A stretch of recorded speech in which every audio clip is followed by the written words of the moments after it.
Halo anak-anak, selamat pagi semuanya. Semoga semuanya selalu sehat ya. Baik, pada pertemuan kita pada hari ini, di hari yang pertama ini ya, kita akan mempelajari jurnal umum di kelas 8 ya. Jurnal umum ini seperti apa? Nanti mungkin kalau kalian yang sudah mempunyai buku, kalian bisa baca-baca sendiri di situ seperti apa sih jurnal umum dan bagaimana cara membuatnya. Nah, yang pasti jurnal umum ini nanti ada dua kategori ya, yaitu teori dan praktik. Nah, dan ketika nanti pada saat ulangan pun Bapak akan ada ulangan teori dan ulangan praktik ya. Oke, langsung saja kita langsung mulai. Anak-anak semuanya Bapak harap selalu sehat ya, dan semuanya tidak kekurangan suatu hal apapun ya. Jadi semuanya harus makan yang bergizi, harus makan yang bervitamin ya, pakai masker, cuci tangan, dan pastinya olahraga ya. Nah, ini gerakan masyarakat hidup sehat. Oke, yang pasti kalian harus ceria ya, harus bahagia, jangan galau ya, jangan sedih. Semuanya harus penuh dengan semangat ya.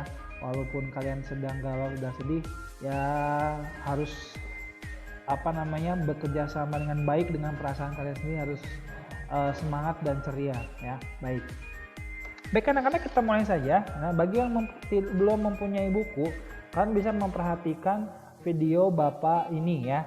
Bapak akan menerangkan kalian apa sih itu tentang jurnal umum ya, seperti ini. Nah, konten yang akan Bapak ajarkan itu ada 8 ya. Bisa kalian baca sendiri ya, dari pengertian sampai dengan transaksi jurnal umum. Nah, seperti apa semuanya ini? Nanti Bapak akan bantu jelaskan kepada kalian ya.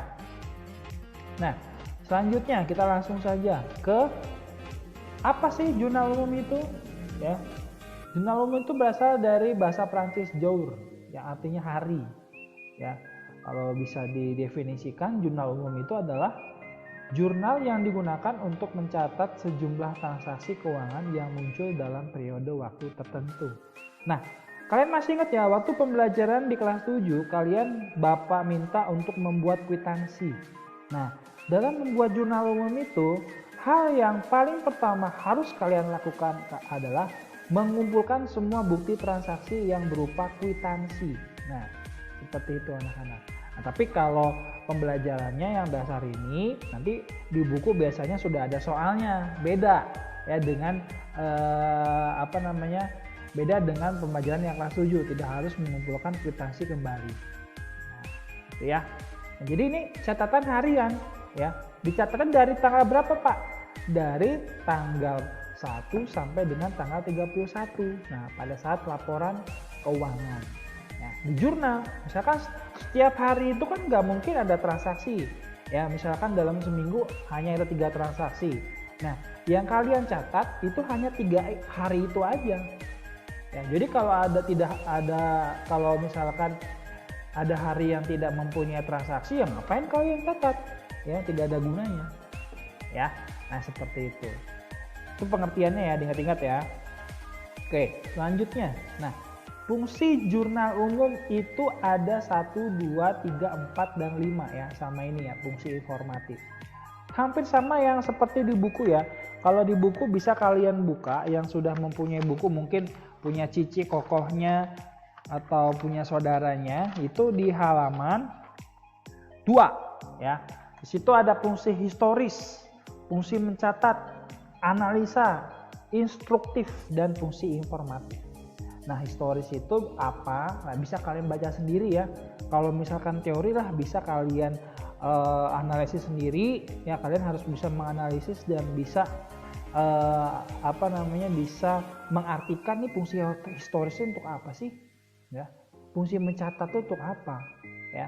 Fungsi analisis itu seperti apa. Nah, kalian harus bisa. Kalau yang nggak bisa kalian bertanya sama Bapak nanti ya. Nah, kalian ingat ya, dalam tahapan akuntansi waktu kelas 7 itu ada PDA. Nah, PDA tahapan apa? Ada yang tahu nggak? Nah, PDA itu benar ya, tahapan pengiktisaran. Apa pencatatan? Ayo. Ya, pencatatan dan pengiktisaran itu bisa ya. Karena dua-duanya itu mencatat dan mengiktisarkan ya, masuk ke dalam akun mana, transaksi apa, ya. Nah, dan dalam jurnal umum ini, jurnal umum termasuk ke dalam tahap pencatatan, ya, tahap mencatat, ya, ingat-ingat. Nah, kalau di buku jurnal umum juga mempunyai kata lainnya atau bahasa asingnya adalah Book of Original Entry. Nah, itu wajib kalian pahami. Nanti akan keluar juga pada saat ulangan. Ya, kalian jangan sampai lupa, ya.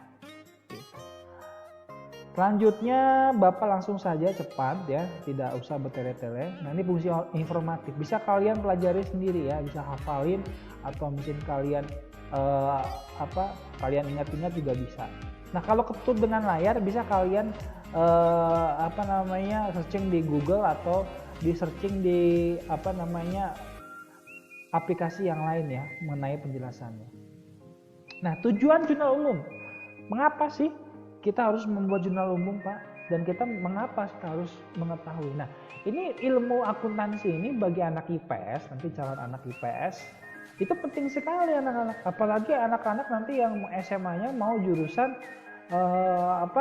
akuntansi. Wah, itu penting sekali. Ya, kalian jangan sampai lupa, ya, nama akun dalam akuntansi, ya, akun real, kemudian akun nominal, itu jangan sampai lupa, diingat-ingat selalu sampai dengan kalian kelas 9 ini. Itu dipakai terus sama Bapak, ya. Oke, lanjut. Jurnal umum dibuat oleh perusahaan dengan tujuan untuk melakukan atau mengidentifikasi penilaian dan pencatatan dampak ekonomi yang ditimbulkan dari sejumlah transaksi keuangan. Nah, itu ya tujuannya. Jadi untuk mencatat, melakukan, ya, penilaian, ya, apa aja sih transaksi yang sudah dilakukan sama satu perusahaan itu selama 1 bulan. Nah, itu harus tahu anak-anak, ya. Kemudian, nah, ini adalah bentuk jurnal umumnya, anak-anak, ya. Kalau di buku bisa kalian perhatikan di halaman 5, ya. Di situ ada contoh jurnal umum. Nah, kalian perhatikan, anak-anak.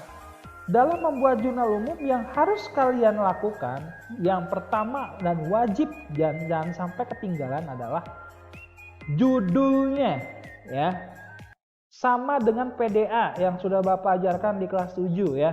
Judulnya apa?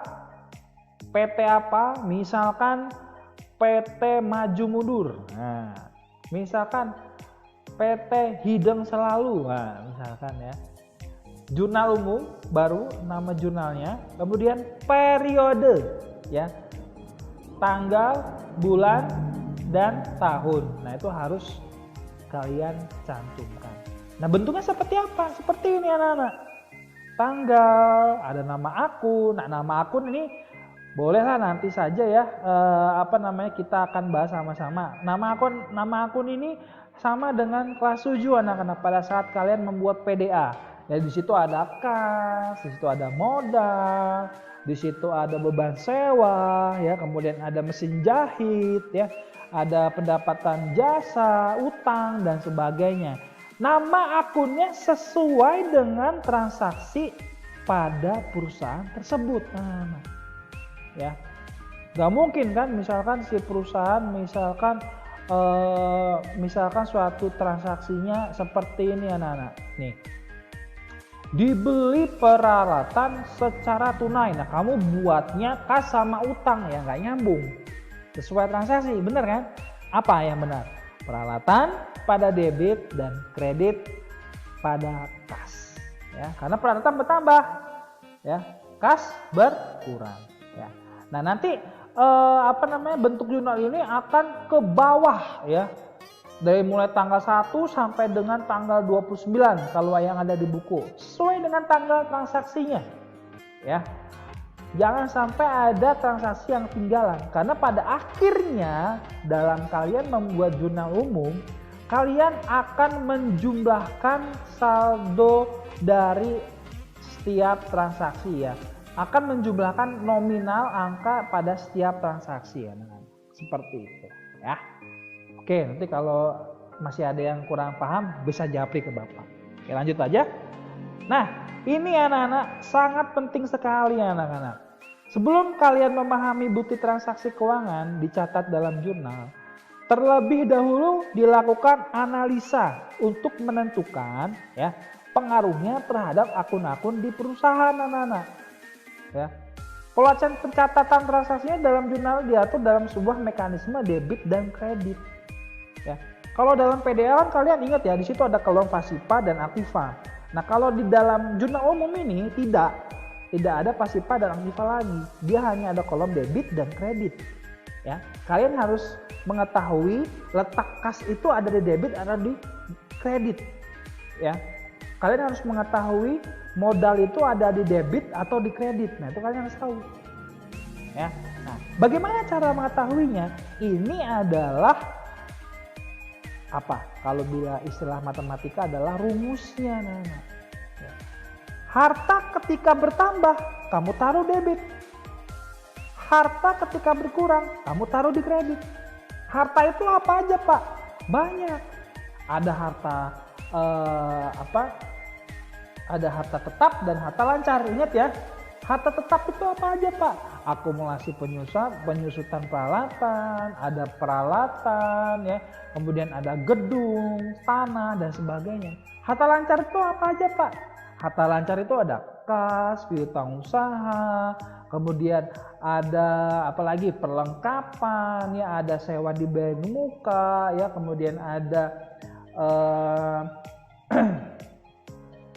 beban dibayar di muka dan sebagainya. Ya, nah itu kalian harus tahu. Ya, utang ketika bertambah, itu saldo normalnya di kredit. Utang ketika berkurang, itu di debit. Kapan sih Pak utang bertambah dan utang berkurang? Ya kamu kalau ngutang, kamu bayar itu berkurang apa bertambah? Utang kamu berkurang, nah kamu taruh debit. Kamu kalau ngambil utang, kamu ngambil uang terus kamu simpan, berarti kamu utang. Utang kamu bertambah atau berkurang? Ya bertambah. Karena kamu habis ngambil utang di bank, kamu dapat uang, ya kan? Nah, kamu taruh di kredit. Seperti itu.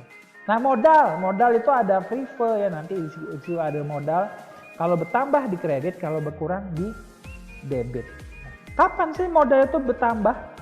Ya karena pada saat kita mendapatkan investasi dari perusahaan lain. Kas bertambah, modal bertambah. Nah, tapi kalau modal kamu ambil, modal itu sama dengan prefer juga ya. Prefer atau modal kamu ambil untuk keperluan pribadi kamu. Yang nggak bisa modal di debit, modal harus nggak bisa modal di kredit, modal harus di debit. Ya, jadi kamu buatnya ya modal di debit, kas di kredit. Nah, karena modal kamu ambil untuk keperluan pribadi. Nah, pendapatan tuh pokoknya kalau mendapatkan gaji, mendapatkan uang dari perusahaan jasa, bengkel dari si A, si B, nah itu pokoknya pendapatan di kredit. Kalau berkurang di debit, ya. Pendapatan kalau bertambah itu pasti di kredit. Contohnya ada di halaman 5, ya. Dan selanjutnya beban, ya. Beban itu kalau bertambah itu di debit, kalau berkurang itu di kredit, ya seperti itu anak-anak. Kapan sih beban itu bertambah Pak? Ya karena kalau misalkan kita kita bayar gaji, pasti beban kita bertambah kan, kita bayar gaji, beban gaji, ya. Kapan sih Pak beban kita berkurang? Ya kalau jarang kalau ada beban berkurang, pasti semua itu beban bertambah. Ya, jadi beban di debit, kas di kredit. Karena kita bayar gaji kan, ya. Misalkan Elo adalah pengusaha, dia harus bayar listrik. Ya nggak mungkin kan Elo listriknya nggak dibayar, uangnya ada di dompetnya, nggak bisa. Beban gaji pada kas. Nah seperti itu anak-anak ya. Kurang lebihnya nanti akan Bapak lanjutkan lagi di Discord. Kita akan lanjutkan di Discord bagi anak-anak yang belum paham. Ya, oke, paham anak-anak? Oke, kalau yang masih kurang paham boleh bertanya sama Bapak melalui Japri, ya. Oke, terima kasih anak-anak. Selamat pagi.